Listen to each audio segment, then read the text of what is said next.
BNP के रहनुमा advocate Saeed Faiz ने कहा है कि नजरियात कभी खत्म नहीं होते। हम नजरियात की तलाश में बीएनपी में शामिल हुए हैं। उन्होंने कहा कि पार्टी सरबराह सरदार अख्तर जान मैंगल मुस्बत सोच के हामिल और बलोच कौम की तवाना आवाज हैं। इन ख्यालात का इजहार उन्होंने पसनी में बीएनपी के कारकुनान से खिताब करते हुए किया था।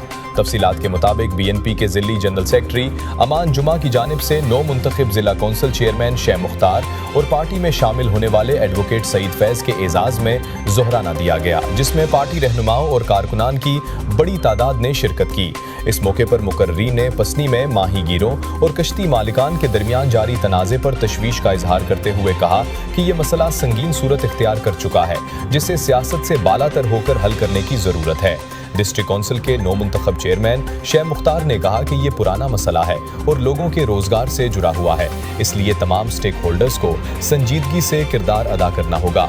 एडवोकेट सईद फैज ने कहा कि बीएनपी बलूचिस्तान भर में मजबूत सियासी कुव्वत है और पार्टी में शामिल होकर हमें सीखने और जद्दोजहद का नया मौका मिला है। उन्होंने कहा कि हम सूबाई खुद मुख्तारी, शफाफ इंतखाबात और बलूचिस्तान में बेरोजगारी के खात्मे के लिए जद्दोजहद जारी रखेंगे।